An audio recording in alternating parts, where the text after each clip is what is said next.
Good morning everyone. Current affairs through MCQ की series में 28th and 29th of April के current affairs हम cover करेंगे through MCQs. This is brief introduction about me. My name is Prince Luthra, all India rank 577।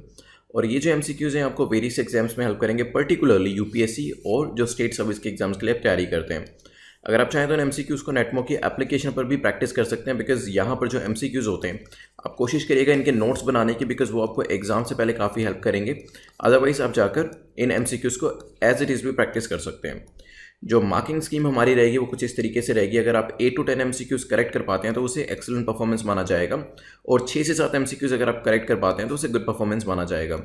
ये आपका safe zone होता है, because यहाँ पे आप more than equal to 60% score कर रहे हैं, और वो एक प्रीलिम्स के लिए सिक्योर स्कोर माना जाता है। अगर आप 40 to 55% वाले ब्रैकेट में है तो ये अनसर्टेनिटी वाला जोन होता है, बिकॉज यहाँ पे श्योरिटी नहीं होती है कि आपका एग्जाम निकलेगा या नहीं निकलेगा।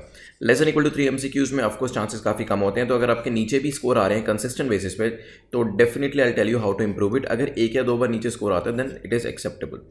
चलते हैं आज के पहले क्वेश्चन के ऊपर, जो कि है trends in world military expenditure के ऊपर पूछा गया। विच of the following has released this report. तो एक रिपोर्ट निकली है जिसका नाम है trends in world military expenditure. नाम से ही पता चल रहा है कि मिलिट्री के अंदर कौन सी कंट्री कितना एक्सपेंडिचर करती है, उसके ट्रेंड के बारे में यहाँ पे बताया जाएगा। तो इस पर्टिकुलर रिपोर्ट में ये चीज़ बताई गई है। अब पूछा गया कि कौन सी एजेंसी जो है वो ये रिपोर्ट लेके आई है। तो ट्रांसपेरेंसी इंटरनेशनल पहला यहाँ पे ऑप्शन है, international institute of strategic studies दूसरा ऑप्शन है, इंटरनेशनल क्राइसिस ग्रुप तीसरा ऑप्शन है, और सिप्री चौथा ऑप्शन है। सोचिए क्या आंसर होगा। चलिए, तो ये जो रिपोर्ट है ये लेके आई है सिप्री, जिसका फुल फॉर्म है Stockholm International Peace Research Institute, जिसने बताया है कि वेरियस कंट्रीज जो है वो कितना पैसा एक्सपेंडिचर करती हैं, कितना पैसा खर्च करती है अपने मिलिट्री के ऊपर। सिप्री जो इंस्टीट्यूट है इट्स अ थिंक टैंक, जो कि एक इंडिपेंडेंट इंटरनेशनल इंस्टीट्यूट है, और ये बेसिकली रिसर्च करता है कॉन्फ्लिक्ट के ऊपर, आर्मामेंट्स के ऊपर, कंट्रोल एंड डिसआर्मामेंट के ऊपर। इसे एस्टैब्लिश किया गया था 1966 में स्टॉकहोम स्वीडन के अंदर, ये भी ध्यान रखिएगा।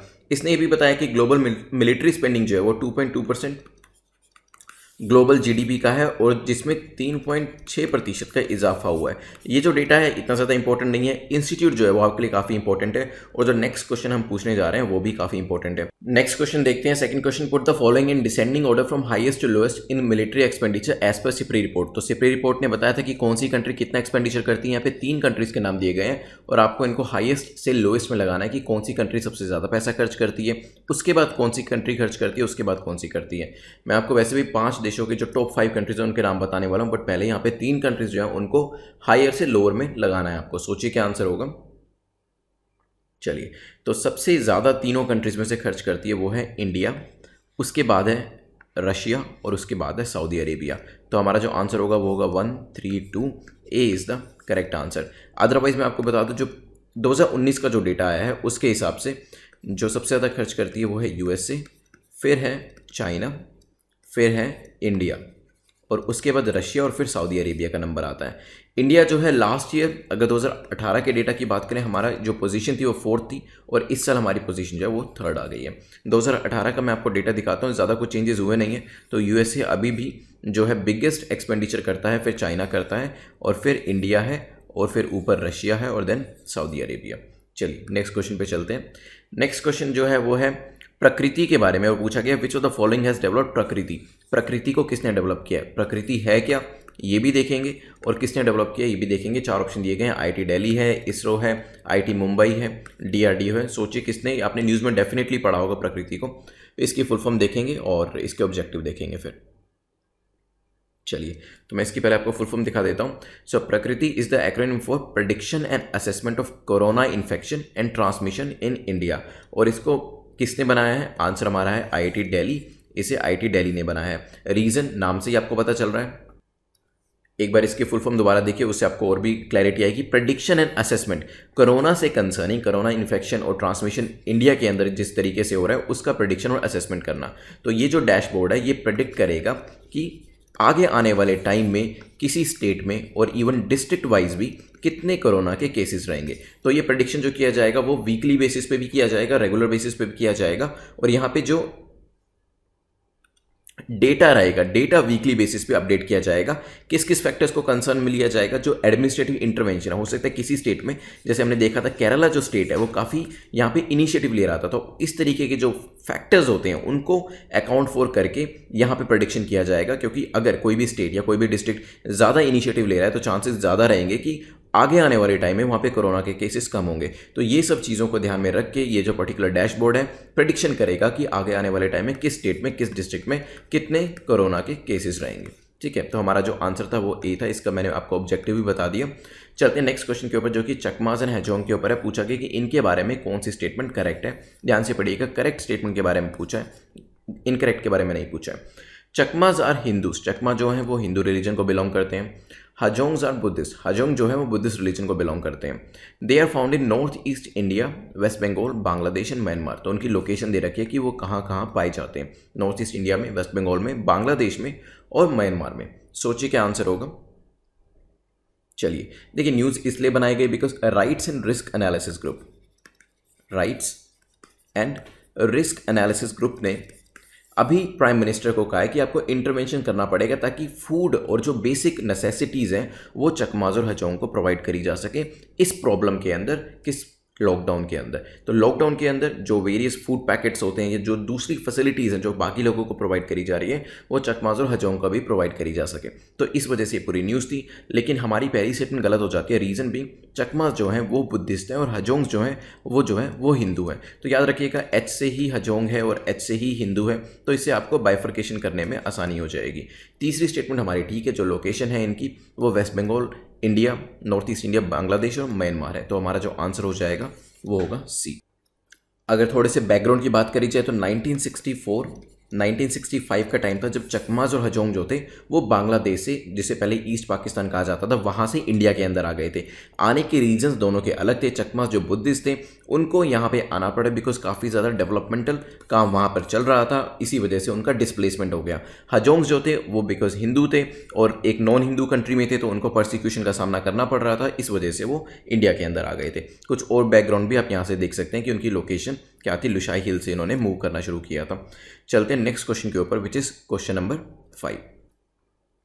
क्वेश्चन नंबर 5 जो है वो है, which of the following has recently introduced hydrogen fuel cell based bus and car project. तो ये जो hydrogen based fuel cell bus and car project है, ये किसने स्टार्ट किया है, ये किसने इंट्रोड्यूस किया है? क्या हिंदुस्तान एरोनॉटिक्स लिमिटेड ने, ONGC ने, HPCL ने, NTPC ने? 4 ऑप्शन दिए गए हैं, सोचिए क्या आंसर होगा। चलिए यहाँ पे आप देख सकते हैं जो बस है, तो NTPC का ये प्रोजेक्ट है, जो NTPC ने इसे अभी अनाउंस किया है और इसके अंदर हेल्प कौन करने वाली है? MNRE, that is ministry of new and renewable energy जो है वो NTPC की इसके अंदर मदद करेगी और इसके हिसाब से ही जो बसेज और कार होंगी वो हाइड्रोजन बेस्ड जो फ्यूल सेल होते हैं उसके बेसिस पे चलाई जाएगी। एक तरफ देखिए तो दोबारा से जो है ग्रीन एनर्जी की तरफ ध्यान दिया जा रहा है इसके हिसाब से। चलिए हमारा जो आंसर है वो है डी, NTPC ने ये प्रोजेक्ट अनाउंस किया अभी रिसेंटली। चलते हैं नेक्स्ट क्वेश्चन के ऊपर, विच of the following ministry has issued guidelines concerning स्वामित्व स्कीम। तो स्वामित्व स्कीम जो है इसके लिए किस मिनिस्ट्री ने गाइडलाइंस अभी जो है वो इशू करी है? क्या मिनिस्ट्री ऑफ फाइनेंस ने करी है, ministry of urban development, ministry of rural development, ministry of Panchayati Raj? तो चारों में से किसने अभी रिसेंटली गाइडलाइंस इशू करी है स्वामित्व के लिए? स्वामित्व की फुल फॉर्म क्या है वो भी बताऊंगा, फिर इसका आपको ऑब्जेक्टिव जो है वो भी पता चल जाएगा। सोचिए क्या आंसर होगा। चलिए, तो स्वामित्व जो है इसकी फुल फॉर्म है survey of village and mapping with improvised technology in village areas. ये इसकी फुल फॉर्म है। अब नाम से पता चल रहा है survey of villages and mapping with improvised technology. तो टेक्नोलॉजी को यूज़ करके कुछ ना कुछ सर्वे करने की कोशिश करी जा रही है विलेज एरिया के अंदर। ये जो एफर्ट है ये कोलैबोरेटिव एफर्ट है मिनिस्ट्री ऑफ पंचायती राज का, स्टेट पंचायती राज डिपार्टमेंट्स का और state revenue departments and survey of India. Survey of India क्यों इंक्लूड होगा? क्योंकि इसके अंदर हम मैपिंग कर रहे हैं टेक्नोलॉजी को यूज़ करते हुए। ठीक है, तो हमारा जो आंसर है यहाँ पर डी है। ध्यान रखिएगा, स्वामित्व स्कीम जो है वो मिनिस्ट्री ऑफ पंचायती राज का एक इनिशिएटिव है। चलते हैं नेक्स्ट क्वेश्चन के ऊपर, क्वेश्चन नंबर 7 पर चलते हैं। Which of the following is the reason for the closing of the hole over Arctic ozone layer. तो आर्कटिक ओजोन लेयर के ऊपर अभी जो एक होल हुआ करता था उसको रिसेंटली देखा गया कि वो क्लोज हो रहा है और पूछा गया कि इसका रीज़न क्या है। क्या कोविड-19 इसका एक रीज़न है, पोलर वॉर्टेक्स इसका एक रीज़न है, वार्म टेम्परेचर इसका एक रीज़न है, या फिर हाई रेनफॉल इसका एक रीज़न है? सोचिए क्या आंसर होगा। चलिए, recently CAMS here stands for European Union's Copernicus atmosphere monitoring service ने अनाउंस किया है कि आर्कटिक जोन जो लेयर है इसके अंदर जो होल हुआ करता था वो अभी बंद होने जा रहा है। एक्चुअली जो ये होल होता है, ये ओजोन लेयर का जो होल है, ये स्ट्रेटोस्फीयर जो आपकी लेयर होती है वहाँ पर होता है, बिकॉज वहाँ पे जो ओजोन है वो काफ़ी थिन होती है। इसी वजह से वहाँ पे रीज़न इसका जो बताया जाता है वो यही है कि काफ़ी ज़्यादा क्लोरोफ्लोरोकार्बन्स जो हम यूज़ करते हैं उसकी वजह से ये जो होल है ये क्रिएट होता है। लेकिन रिसेंटली इसके बंद होने का रीज़न भी बताया गया, बिकॉज यहाँ पे जो टेम्परेचर है वो कंपेयर टू इट्स नॉर्मल काफ़ी कम रहा है, और यहाँ पे जो विंड्स थी नॉर्थ पोल के ऊपर, जो कोल्ड एयर विंड्स थी वो एक जगह पे ट्रैप हो गई, जिसको इन्होंने नाम दिया पोलर वॉर्टेक्स। तो यहाँ पे बहुत से लोगों को लग सकता है कि आंसर कोविड-19 है, जिसकी वजह से पॉल्यूशन कम हुआ है और क्लोरोफ्लोरोकार्बन्स का जो एमिशन होता है वो कम हुआ है, इस वजह से ये जो होल है वो हो सकता है बंद हो रहा हो, but that is not the reason. इसका जो रीजन है वो है कि जो पावरफुल विंड्स थी नॉर्थ पोल के अंदर, जो कोल्ड एयर विंड्स थी वो ट्रैप हो गई, जिसे पोलर वॉर्टेक्स कहते हैं। दैट इज द रीजन कि ये जो होल है वो बंद होने जा रहा है। तो हमारा जो आंसर होगा वो होगा B. Correct answer is B. चलते हैं नेक्स्ट क्वेश्चन, इसी से रिलेटेड है, पूछते हैं। नेक्स्ट क्वेश्चन पूछ रहा है, which of the following statement is और are correct about ozone. Ozone के बारे में 3 स्टेटमेंट दी गई है, वन बाय वन रीड करेंगे। पहली कहती है it is found in stratosphere, ये स्ट्रेटोस्फीयर में पाया जाता है। Ozone observes harmful UV radiation from the sun, तो सन से आने वाली यूवी रेडिएशन को ओजोन जो है वो एब्जॉर्ब कर लेता है। UV rays can cause skin cancer and other diseases and deformities in plants and animals. जो यूवी रेज होती हैं वो कैंसर कर सकती हैं, और जो प्लांट्स एंड एनिमल्स के अंदर डिफॉर्मिटीज होती हैं उसके लिए भी रिस्पॉन्सिबल होती है। काफ़ी ईजी क्वेश्चन है, सोचिए क्या आंसर होगा। चलिए देखिए, ओजोन हमने पीछे भी देखा था कि स्ट्रेटोस्फीयर में होता है, तो मैंने आपको बता ही दिया था कौन सी लेयर में होता है, स्ट्रेटोस्फेरिक लेयर में होता है। और वहाँ पे जब ओजोन काफ़ी थिन हो जाता है तो वहाँ पे फिर नेक्स्ट स्टेप जो होता है वो होता है होल क्रिएशन, ठीक है। और ये जब होल बन जाता है इसी वजह से नुकसानदायक होता है, बिकॉज यहाँ से फिर जो सन की यूवी रेडिएशंस होती हैं वो अर्थ तक पहुँच जाती है और फिर स्किन कैंसर जैसी प्रॉब्लम कर सकती हैं प्लांट्स के अंदर और इवन एनिमल्स के अंदर भी डिफॉर्मिटीज़ के लिए वो रिस्पॉन्सिबल होती हैं। तो तीनों ही स्टेटमेंट हमारी ठीक है, हमारा जो आंसर होगा वो होगा सी। चलते हैं नेक्स्ट क्वेश्चन के ऊपर।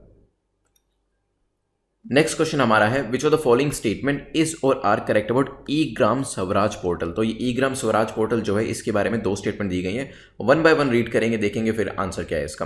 पहली कहती है the application was launched on the national Panchayati Raj day on April 25। तो ये जो एप्लीकेशन है, तो हमें ये तो पता चली गया ई ग्राम है तो इलेक्ट्रॉनिक्स से रिलेटेड कोई चीज़ है, बिकॉज ये ई स्टैंड्स फॉर इलेक्ट्रॉनिक, तो ऑनलाइन कुछ है ये, तो डेफिनेटली पोर्टल यहाँ पे बताया गया। तो ये जो एप्लीकेशन है ये पंचायती राज डे 25 अप्रैल को लॉन्च करी गई थी, हो सकता है। Objective is to bring in better transparency and strengthening of the e governance in Panchayati Raj institution.